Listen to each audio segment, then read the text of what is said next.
నమస్తే, నేను ముఖేష్. గోకర్ణ గౌరవాన్వితులు, శాక్తేయ సహస్ర కిరణ బిరుదాంకితులు, శక్తిపీఠం వ్యవస్థాపకులు పూజ్యశ్రీ డాక్టర్ స్వామి శాంతానంద పురోహిత్ గారు మనతో పాటు ఉన్నారు. వారితో మాట్లాడే ప్రయత్నం చేద్దాం. గురువు గారు నమస్కారం. శ్రీమాత్రే నమః. ఈ మధ్య కాలంలో చాలామంది వాళ్ళ జీవితం నచ్చట్లేదని కొంతమంది సూసైడ్లు చేసుకున్నటువంటి పరిస్థితిని మనం చూస్తాము. అదేవిధంగా కొంతమంది చెప్తూ ఉంటారు, నాకు ఈ జీవితం నచ్చట్లేదు, ఇంకా నాకు చావే శరణ్యం, నాకు ఈ విపరీతమైన సమస్యలు నన్ను వెంటాడుతూ ఉన్నాయి, విపరీతమైన బాధలు నన్ను బాధిస్తున్నాయని చెప్తూ ఉంటారు. మరి అలాంటి వారికి ఆధ్యాత్మికంగా మీరు ఏదైనా పరిష్కారం చెప్తారు? చాలా మంచి విషయం ప్రస్తావన చేశారు. మానవ జీవితమే ఉత్కృష్టమైనటువంటిది, అత్యంత సులువుగా దొరికినటువంటిది కాదు. ఇలాంటి సందర్భంలో వచ్చినటువంటి గొప్ప అవకాశాన్ని మనంతట మనమే చేజేతుల జార విరుచుకోవడం అనేది ఇది వివేకహీనమైనటువంటి చర్యగా మనం చెప్పవచ్చు. తర్వాత రెండవ విషయం ఏమిటి అంటే, చావు సమస్యకు పరిష్కారం కాదు.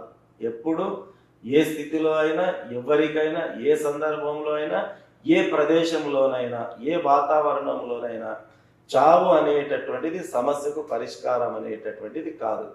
ఎక్కడైతే సమస్య సృష్టింపబడిందో, సమస్య సృష్టింపబడిన ఆ క్షణమే ఆ సమస్యకు పరిష్కారము కూడా సృష్టింపబడి ఉంటుంది. కాబట్టి ఆ పరిష్కార మార్గాన్ని మనం వెతుక్కోవాలా. కాబట్టి చావు అనేటటువంటిది ఎప్పటికీ కూడా అది సరి అయినటువంటి నిర్ణయం కాదు, అది సమస్యకు పరిష్కారం అనేటటువంటిది అసలు కానే కాదు. మరి ఆధ్యాత్మికంగా ఇటువంటి ఆలోచనలు ఉన్న వాళ్లకు మీరేం సూచిస్తారు అనే ఒక మాట మీరు అన్నారు. ఇప్పుడు ఉన్నటువంటి మన వాంగ్మయంలో అలాంటి మానసిక స్థితి కలిగినటువంటి వాళ్ళు మానసికంగా పరిణతి చెందాలన్నా, ఆ మానసిక దౌర్బల్యము వాళ్ళ లోపల క్రమేపీ తగ్గిపోయి మనోధైర్యం కలిగి జీవితంలో ధైర్యంతో అడుగు ముందుకు వేసి సమస్యలను ఎదుర్కొనేటటువంటి మానసిక ధైర్యము వాళ్లకు కలగాలి అంటే గొప్పనైనటువంటి ఔషధము భగవద్గీత.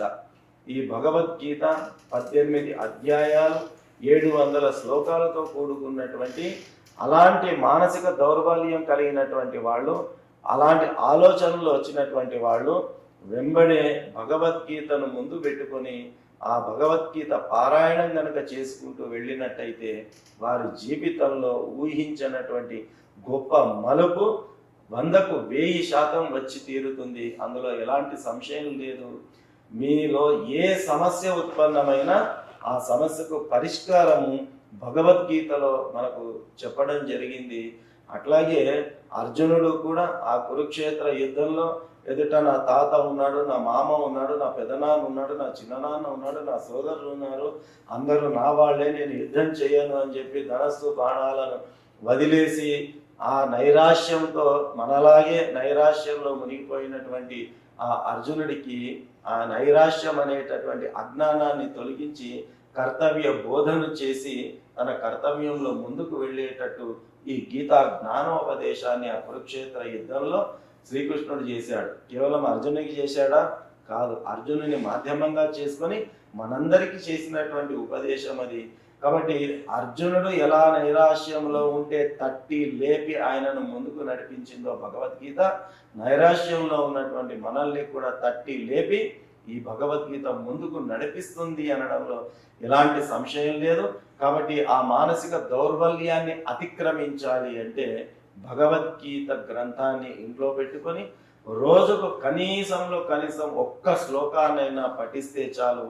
ఆ భగవద్గీత నీ మానసిక దౌర్బల్యాన్ని దూరం చేస్తుంది, నీ సమస్యలకు పరిష్కారాన్ని నీకు చూపిస్తుంది, జీవితంలో ముందడుగు వేసే రకంగా నిన్ను ప్రేరేపిస్తుంది.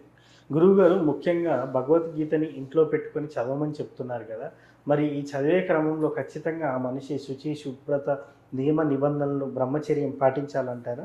అంటే మామూలుగా పారాయణం అనేటటువంటిది ఆసన శుద్ధి, వస్త్ర శుద్ధి, మానసిక శుద్ధి ఉంటే సరిపోతుంది.